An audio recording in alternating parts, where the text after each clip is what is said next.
Hello and welcome to Inside the Americas here on France 24. I'm Delano D'Souza. On the show this week, the US president implicated after his longtime lawyer Michael Cohen pleads guilty to criminal charges. Separately, Donald Trump's former campaign manager Paul Manafort was found guilty on 8 counts of fraud. Pope Francis writes an open letter to Catholics around the world. The letter comes in the wake of a Pennsylvania grand jury report which details decades of sexual abuse at the hands of the clergy. And as Venezuela devalues its currency by 96%, France 24 reports from one neighbourhood in the capital where residents watch with confusion as their daily lives become one constant struggle. We begin in the United States, where Donald Trump's former personal lawyer has pleaded guilty to criminal charges of tax fraud, bank fraud, and campaign finance violations. Michael Cohen told the judge at a federal court that he had been directed to commit a crime. The charges stem from hush money paid to a porn actress and a former Playboy model, both of whom claim to have had affairs with Donald Trump. Cohen added that he participated for the sole purpose of influencing the election in 2016. Separately, Donald Trump's former campaign manager Paul Manafort was found guilty on 8 counts of fraud. In the United States, when a lawyer tells prosecutors he broke the law at the direction of his client, the client is typically indicted next. That's not likely to happen in the case of Michael Cohen and Donald Trump. Cohen pleaded guilty to multiple counts of campaign finance violations, including hush money paid to 2 women, which he says was in coordination and at the direction of a candidate for federal office. If Cohen's account can be proven, that means Donald Trump, his former client, is himself guilty of federal crimes. I mean, he didn't stand trial today, but he's as good as having been found guilty of campaign finance and wire fraud crimes, and crimes that are not incidental to the presidency, but really central to it because they involve an attempt to kind of exploit and corrupt the system in order to get himself elected in the first place. But an indictment is extremely unlikely. The unwritten rule in the US is that a sitting president is immune from criminal prosecution to avoid a scandal that could paralyze the entire executive branch. But this interpretation of the Constitution has never been tested, which means an indictment could technically happen, most likely from a state or local prosecutor who can't be dismissed by the president. Normally, Congress is in charge of dealing with the president who's committed a federal crime through the process of impeachment. It's not the first time Trump's opponents have called for his dismissal, but Republicans still hold both houses of Congress, so it's unlikely to happen this time around. With November midterm elections just around the corner, and polls predicting Democrats will take the lead in the House of Representatives, lawmakers could launch impeachment hearings soon, which would be a game changer for Donald Trump. Pope Francis has written an open letter to Catholics around the world. The pontiff vowed that no effort should be spared when tackling sexual abuse at the hands of the clergy. The letter comes in the wake of a Pennsylvania grand jury report. It detailed decades of sexual abuse by priests and cover-ups by bishops involving over 1,000 child victims. In an open letter to Catholics around the world, the Pope begged forgiveness for the pain and suffering of abuse victims. Yet his letter fell short of indicating concrete measures to sanction complicit bishops. A spokesperson for the Church highlighted the pontiff's choice of words in the document. It's significant that the Pope calls abuse a crime and not just a sin, but he also acknowledges at the same time that no effort to repair the damage done will ever be sufficient for victims and survivors. Such distinctions, however, are unlikely to quell the anger of abuse survivors.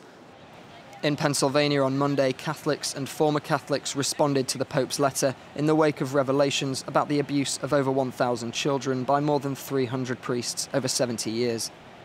I was 12 years old. I was raped and abused by my parish priest.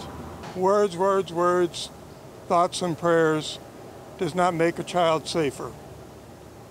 He could, with the stroke of a pen, demand that every diocese in the world release the records, no more secret files.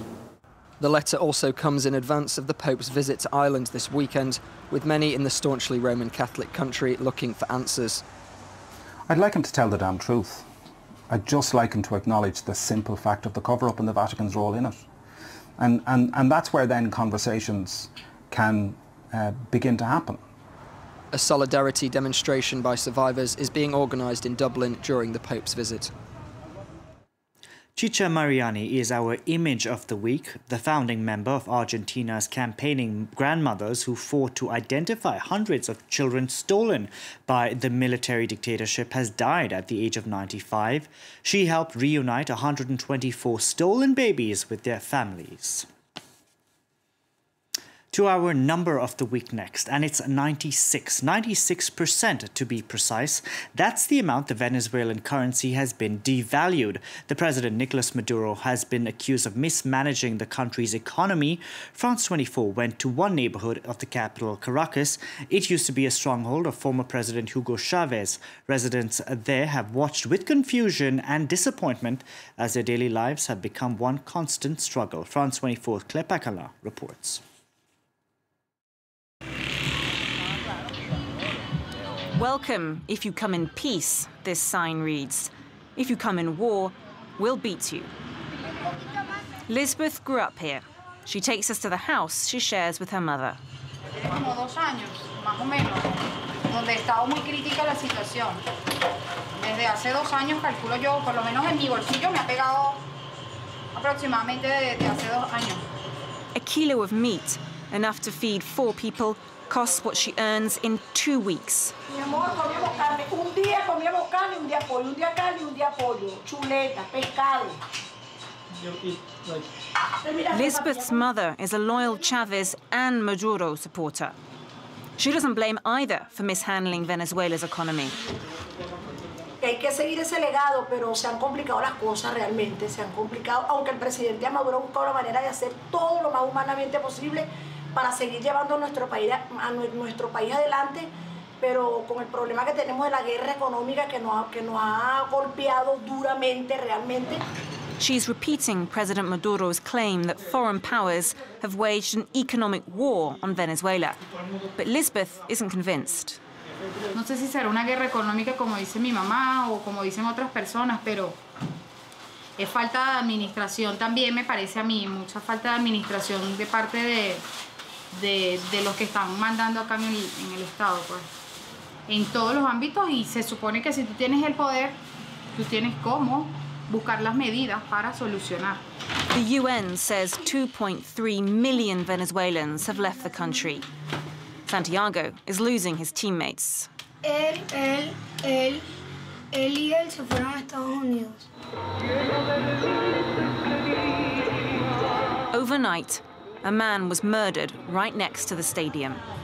It's not clear why, but some think he was mixed up in a drug-taking crowd. The collective cancelled the match. No baseball today. Todos los días lo que vemos, lo que se escucha en el metro, en la camioneta, que mataron a no sé quién, que mataron a no sé quién más, pero es por eso, yo creo que es por la situación también de lo que estamos viviendo, pues la gente también está más agresiva en todos lados. Y a lo mejor la gente ahorita su frustración la pagan así. Hugo Chavez's tomb is right next to the stadium. The family agrees to take us.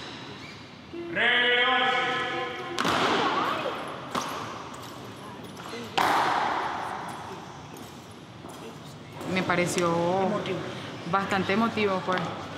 También me gustó. Verdaderamente lo disfruté porque en mi mente reflejé los días que estaba nuestro comandante vivo, pues. Chavez is known as the eternal commander. No se sabe el motivo por qué, pero ha bajado bastante. Sí, ya no es lo mismo. President Maduro is struggling in his shadow. No es la misma emoción que uno siente al ver al presidente Maduro que al ver al presidente Chávez. Se ha cambiado bastante.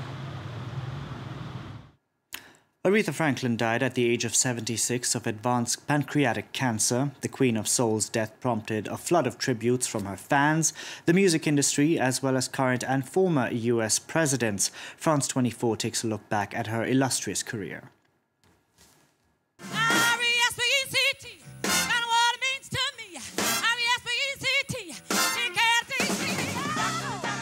It's the song that propelled Aretha Franklin to international stardom in 1967. a feminist anthem that aimed to empower women across America, which also became one of the battle cries of the civil rights movement. The singer was born in this house in Memphis in Tennessee 25 years earlier. In 1942, 225 black people were lynched in the southern Jim Crow state. A mother of 2 children by the age of 14, Aretha's childhood in Detroit ended prematurely. She sang gospel at her father's church, a reverend civil rights activist and friend of Martin Luther King. Aretha signed with Atlantic Records in 1966 and covered Respect, a song written by Otis Redding that was originally about marriage.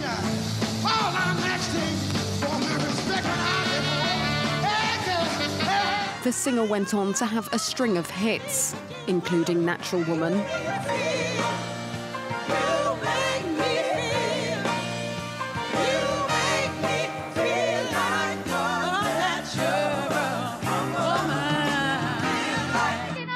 I Say a Little Prayer,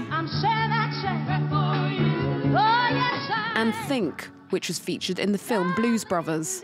You better think about what you're trying to do to me. Think, let your mind go, let yourself be free. Oh, freedom, freedom, freedom, freedom, freedom, yeah, freedom. Music is my thing. That's who I am. I'm in it for the long run. Selling 75 million records during a career that spans 6 decades, she became the first black artist to be featured on the front page of Time magazine. In 2009, she sang at the inauguration of the United States' first black president, Barack Obama, and in front of Pope Francis a few years later. Diagnosed with cancer in 2010, she spent the last years of her life with her family in Detroit, whose residents will always remember her as their homegrown Queen of Soul.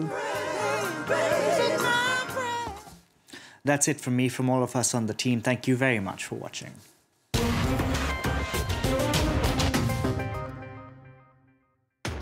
Across Africa, presented by Georgia Calvin-Smith. From North to South Africa, from Bamako to Nairobi, from Accra to Mogadishu. Bringing you all the political, economic, cultural and social news from Africa for a better insight into an ever-changing continent. Across Africa on France 24 and France24.com.